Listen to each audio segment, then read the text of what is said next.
안녕하십니까. 편안한 한 주간 보내셨는지요?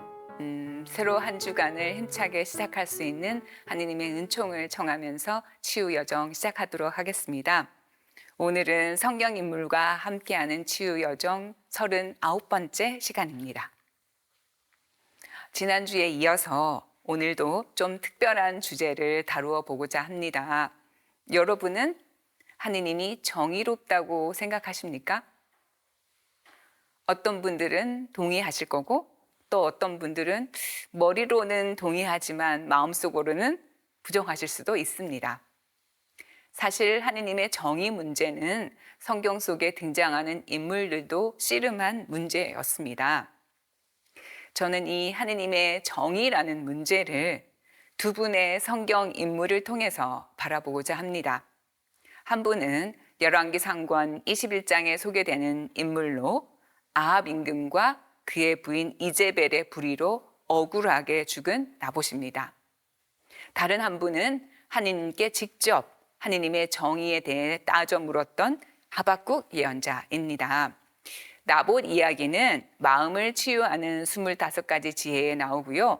하박국 예언자는 세상을 치유하는 25가지 지혜라는 책에 나옵니다. 참조하시기 바랍니다. 오늘 치유 여정에는 특별히 초대하고 싶은 분들이 있습니다.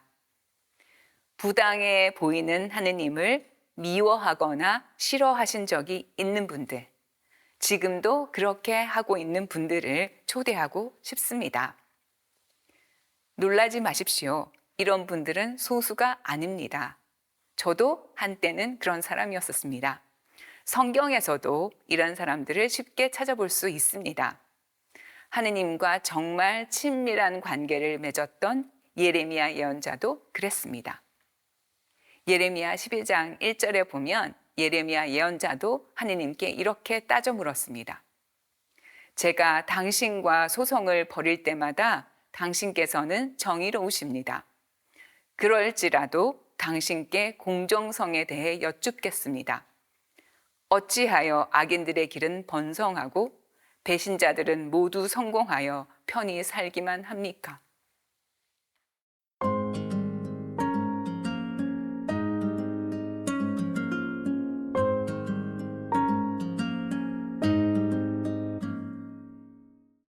오늘 치유 여정의 첫 번째 안내자는 열왕기상권 21장에 나오는 나봇입니다. 나봇은 북이스라엘의 아합 임금 시절에 억울한 죽음을 당했던 인물인데요. 이 사람은 이즈르엘 출신이었습니다. 그의 포도밭이 이즈르엘에 있었는데 이 사실은 이 포도밭이 그가 조상들로부터 물려받은 상속재산, 곧 다른 지파에게 양도할 수 없는 재산이라는 사실을 알려줍니다. 이즈르엘 출신으로 그의 포도밭이 이즈르엘에 있었다는 사실이 이걸 알게 해주는 건데, 근데 하필이면 이 상속재산이 아합 임금의 궁전 곁에 위치하였습니다. 아합 임금은 나봇의 포도밭이 있는 자리에 정원을 만들고 싶어서 나봇에게 거래를 제안합니다. 그대의 포도밭을 나에게 넘겨주게. 그 포도밭이 나의 궁전 곁에 있으니 그것을 내 정원으로 삼았으면 하네. 그 대신 그대에게는 더 좋은 포도밭을 주지. 그대가 원한다면 그 값을 돈으로 셈하여 줄 수도 있네. 현대인들의 관점에서 보면 이건 부당한 거래가 아니죠. 그러나 이스라엘의 율법에 따르면 그렇지 않습니다. 그래서 나봇은 아합의 제안을 거절합니다. 그 포도밭은 그의 상속재산이었습니다. 상속재산에 대한 율법의 규정을 따르면 이렇습니다. 민수기 36장 7절에 의하면요. 상속재산은 이 지파에서 저 지파로 넘어가서는 안 된다. 이스라엘 자손들은 저마다 조상 대대로 내려온 지파의 상속재산에 붙어 살아야 한다. 그러니까 상속재산은 팔 수가 없다는 거죠. 아합은 속이 상하고 화가 나서 궁전으로 돌아갑니다. 아합이 속이 상하고 화가 났던 표현이 20장 43절에도 나오는데요. 두 경우 모두 아합은 임금이라고 하더라도 율법과 주님의 명령에 순종해야 한다는 사실에 화를 낸 것입니다. 원하는 것을 마음대로 할 수 없게 된 아합은 자리에 누워서 음식을 들기를 거부합니다. 아합의 이러한 반응은 그의 아내 이제벨을 자극합니다. 이제벨은 시돈의 임금 엣바알의 딸로 이스라엘의 바알 신앙을 만연하게 만든 장본인이기도 합니다.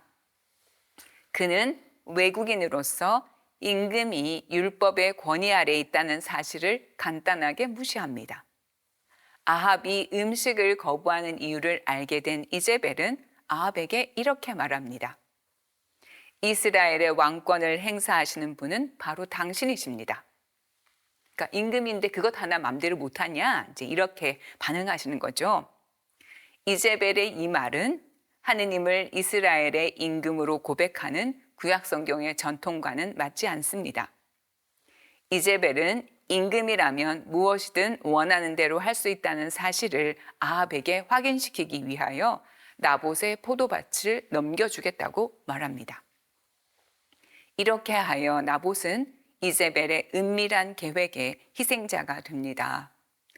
이제벨은 아합의 이름으로 쓴 편지를 아합의 인장으로 봉인한 후에 나봇이 사는 성읍의 원로들과 귀족들에게 보냅니다. 이제벨의 편지의 내용은 이렇습니다. 법정을 열고 불량배 두 사람으로 하여금 나봇이 하느님과 임금님을 저주하였다고 부당하게 고발한 후에 돌을 던져 죽이라는 것이었습니다. 나봇이 부정의의 희생자가 되어가는 과정은 소름이 끼치도록 섬뜩합니다. 정의의 편에 서는 이는 아무도 없습니다. 누구도 나봇이 무죄라고 말하지 않습니다. 나봇의 성읍의 원로들과 귀족들은 이제벨이 보낸 편지에 적힌 그대로 합니다. 아무도 이 일을 제기하지 않습니다. 불량배들은 시키는 대로 나봇을 거짓으로 고발하였고 사람들은 그 고발을 듣고 나봇을 성 밖으로 끌어내어 돌을 던져 죽입니다. 나봇이 죽은 후 그들은 이제벨에게 나봇이 죽었다는 소식을 전합니다. 이제벨은 이 소식을 듣고 아합에게 가서 나봇이 죽었으니 그의 포도밭을 차지하러 가라고 말합니다. 아합은 왜 나봇이 갑자기 죽었는지 묻지도 않고 그 포도밭을 차지하러 내려갑니다. 이제 나봇의 포도밭은 아합의 정원이 될 것이고 그것이 본래 나봇의 것이었다는 사실도 잊혀지게 될 것입니다. 나봇은 세상에서 잘려나갔습니다. 누가 그의 억울함을 알아줍니까?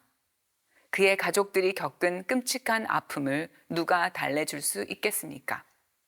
이들이 흘리는 눈물은 다 어디로 갑니까? 왜 부정의를 행한 저들은 꿈쩍도 않습니까? 왜 저들이 하는 일은 잘 되기만 합니까? 잠깐 멈추어서 제가 던진 질문들을 다시 생각해 봅니다. 불의를 경험한 이들이라면 누구든 이런 질문을 하게 될 것입니다. 이 질문에는 고통을 겪은 이들에 대한 연민이 담겨 있고 그들을 위해 아무것도 할 수 없다는 무력감도 표현되어 있으며 그들을 위하여 하느님께서 개입하셔서 무엇인가를 해주십사 하는 염원도 담겨 있습니다. 그런데 무엇인가가 빠져 있습니다. 나봇의 죽음의 직접적 원인이 되었던 이들, 곧 이제벨과 이즈라엘 성읍의 원로들과 귀족들, 그들의 불의의 하수인이 되었던 불량배들, 곧 나봇의 죽음에 연루된 가해자들에 대한 지적이나 고발이 없습니다. 부당한 힘 앞에서 극단적인 무력함을 경험할 때 우리는 불의에 저항할 힘과 그 불의를 미워할 힘조차 잃게 됩니다. 그리고 불의를 직시하는 대신에 그 불의 앞에서 아무것도 하지 않는 듯이 보이는 하느님을 원망하고 때로는 하느님마저 저버립니다. 그러면 모든 것을 잃게 됩니다.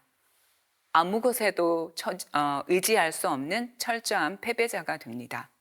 나봇은 부당함의 피해자였습니다. 나봇을 죽게 한 것은 부당함이었지 하느님이 아니었습니다. 우리가 싸워야 하는 것은 나봇을 죽게 한 부당함이지 하느님이 아닙니다. 우리도 시편의 저자처럼 이렇게 말해야 합니다. 제 눈물을 당신 부대에 담으소서. 하느님께서 제 편이심을 저는 압니다. 그리고 기억하고 또 기억해야 합니다. 우리가 경험한 부당함의 힘보다 하느님은 훨씬 크시다는 것을, 불의한 힘은 결코 영원하지 않다는 것을, 하느님을 엉뚱한 피의자로 만들지 말아야 합니다. 하느님이 피의자가 아니라 인간의 불의가 피의자입니다. 거짓 고발을 멈추어야 합니다. 하느님은 아무것도 하지 않으시는 분이 아닙니다. 하느님은 예언자 엘리야를 아합에게 보내시어 모두가 침묵하는 진실을 직면하게 하십니다. 왜 자신을 팔면서까지 악한 짓을 하느냐고 물으셨습니다. 아합은 그가 저지른 불의의 결과를 스스로 지게 될 것입니다. 그러므로 오늘 우리가 결정해야 하는 것은 세상의 불의에 굴복하여 절망하며 살 것인가, 혹은 하느님과 한편이 되어 정의가 마침내 승리할 것임을 굳건히 믿을 것인가입니다. 주님께서 예레미야 예언자를 통하여 오늘 우리에게 말씀하십니다. 나는 주님이며 모든 인간의 하느님이다. 무엇이 나에게 어려운 일이냐? 제가 지금까지 드린 말씀이 하느님을 부당하다고 여기고 하느님을 미워하고 배척하는 이들을 충분히 설득할 수 있겠습니까?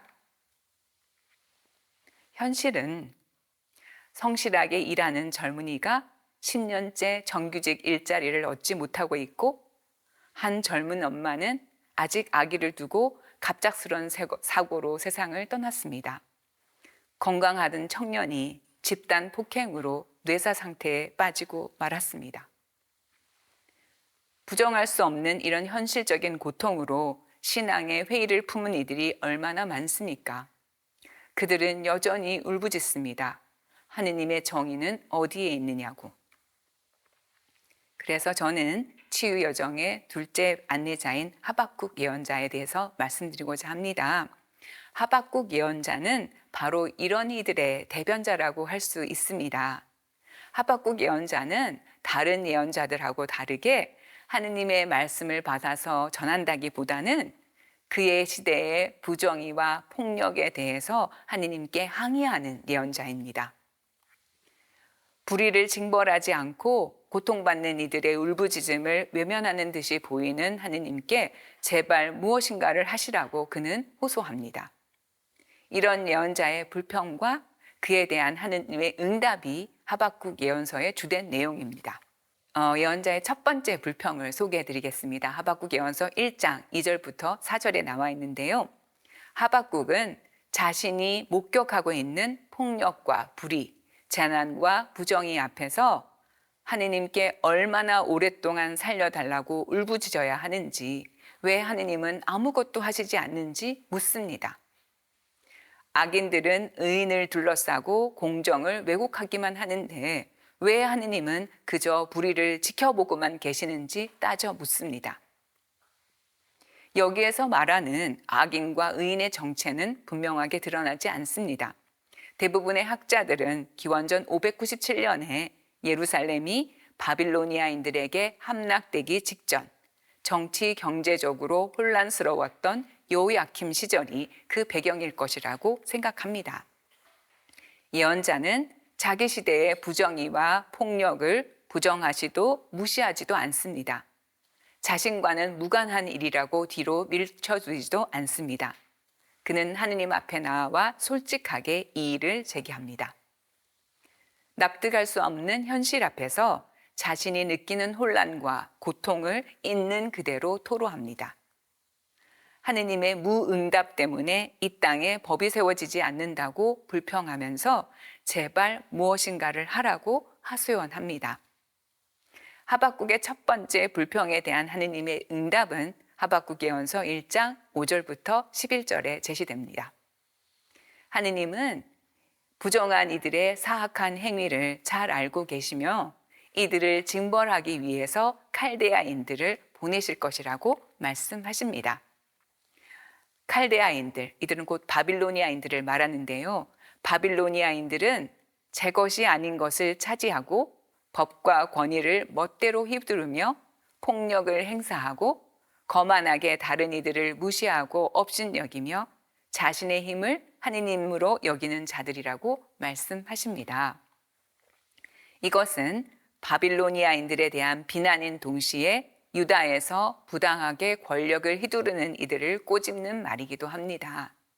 바빌로니아인들의 침공이 유다의 악행에 대한 징벌이라는 하느님의 말씀은 다른 예언서들에서도 발견됩니다. 그런데 이 칼데아인들의 침공, 다시 말하면 유다의 악을 벌하기 위해서 하느님께서 불러들이신 칼데아인들의 침공은 결국 더 큰 공력을 불러들였습니다. 그래서 예언자는 유다의 사악한 이들을 징벌하시기 위하여 외세를 불러들이는 것은 결코 정의의 수단이 될 수 없다고 부르짖습니다. 이것이 예언자의 두 번째 불평입니다. 이 두 번째 불평에서 예언자는 유다의 죄를 징벌하기 위하여 외국의 세력을 불러들이는 것이 과연 정당하냐고 하느님께 따져 묻습니다. 외세 침입으로 예루살렘은 몰락하고 백성들이 유배로 끌려가게 된 것은 지나친 징벌이라고 예언자는 말합니다. 거룩하시고 정의로우시며 이스라엘의 바위가 되시는 분께서 악인이 자기보다 의로운 이를 집어삼키는 것을 어찌 보고만 계시냐고 따져 묻습니다. 예언자는 이 말씀을 드리고 나서 하느님의 응답을 기다립니다. 성벽 위에 망대에 서서 악을 징벌하실 하느님을 기다립니다. 예언자의 두 번째 불평에 대한 하느님의 응답은 하박국 예언서 2장 2절부터 17절에 제시됩니다. 이 하느님의 응답은 두 개의 단락으로 나눠볼 수 있는데요. 2장 2절부터 4절과 그 다음에 이어지는 5개의 불행 선언으로 나눌 수가 있습니다. 먼저 하박국 2장 2절에서부터 4절의 내용을 살펴보면 하느님께서는 하박국 예언자에게 환시를 기록해 두라고 말씀하시면서 이 환시는 반드시 이루어질 것이므로 지체되는 것처럼 보이더라도 기다리라고 하십니다. 주님을 신뢰하고 기다리는 의인은 그 성실함으로 인해 살 것이라고 말씀하십니다. 이어지는 5가지 불행선언은 악인의 번성이 결코 영원할 수 없다는 확신을 줍니다. 하느님의 정의가 반드시 실현될 것이기 때문입니다. 서로 예언자가 이것을 보지 못한다 하더라도 예언자는 믿음으로 이것을 받아들여야 할 것입니다. 여기에서 불행선언의 대상이 되는 이들은 남의 것을 함부로 강탈하는 자, 탐욕스러운 자, 부정의한 자, 무법자, 우상 숭배자들입니다. 예언자의 불평과 이에 대한 하느님의 응답에 이어서 3장에서는 예언자의 기도가 소개됩니다. 음악과 관련된 표지가 1, 3, 9, 13, 19절에 있는 것으로 보아 이 기도문은 탄원조 음률의 노래였던 것으로 보입니다. 먼저 하박국 3장 2절을 보면 예언자는 하느님께서 과거에 이스라엘 백성을 위해 행하신 놀라운 구원 업적에 대해서 그는 잘 알고 있다고 고백하면서 그때처럼 현재의 상황에도 하느님께서 개입해 주시기를 간청합니다. 이어지는 단락, 곧 3장 3절부터 15절에는 예언자가 목격한 하느님의 신현이 묘사됩니다. 찬란한 빛 가운데 흑사병과 열병을 호위무사처럼 거느리시며 파란 산에서 올라오시는 크고 두려우신 하느님, 당신의 백성을 구원하시고자 행차하시는 영광과 승리의 하느님의 모습을 봅니다. 크고 두려우신 하느님의 신현을 목격한 예언자는 두려움에 떨면서 하느님께 대한 신뢰를 고백합니다. 하박국 예언자는 이 신현을 보았어도 여전히 하느님이 일하시는 방식을 이해하지는 못합니다. 하느님 또한 예언자의 불평에 대해서 분명한 답을 주신 것도 아닙니다. 그러나 그는 하느님이 거룩하시고 성실하시며 진실하시고 의로운 분이심을 믿습니다. 그는 당혹스러운 현실 가운데서도 하느님께서 이런 분이심을 의심하지 않고 신뢰하고자 합니다. 비록 삶이 그가 믿는 바와 일치하지 않는다 하더라도 곧 무화과 나무, 포도나무, 올리브 나무에서 수확할 것이 하나도 없고 밭에서도 거둘 소출이 없으며 외양간은 텅텅 비었다 하더라도 예언자는 믿음을 포기하는 대신에 그가 믿고 있는 바를 더욱 굳건히 간직하고자 합니다. 예언자의 이런 변화는 기도 안에서 일어났습니다. 하느님의 신원을 목격한 그는 현실 속에서 정의의 구현이 요원해 보인다 하더라도 반드시 이루어질 주님의 구원을 앞당겨 즐거워하며 기뻐할 것이라고 말합니다. 이런 믿음과 희망 안에서 그는 하느님께서 악인을 징벌하실 그날을 조용히 기다리겠노라고 말합니다. 하박국의 이런 신뢰는 하느님께 대한 막연한 기대와 바람에 바탕을 둔 것이 아닙니다. 그의 신뢰는 하느님께서 이스라엘 백성을 위해서 하신 구체적이고 역사적인 구원 업적에 대한 신뢰와 믿음에서 나온 것입니다. 하박국은 부정의한 현실 앞에서 침묵하시는 하느님을 섣불리 변호하려 들지 않습니다. 대신에 그는 자신이 사실 전부를 보지 못한다는 것, 하느님이 그리시는 구원의 큰 그림의 일부밖에 볼 수 없다는 사실을 겸손하게 인정하고 그 그림 전부가 드러날 때까지 그는 주님을 믿고 기다리고자 합니다.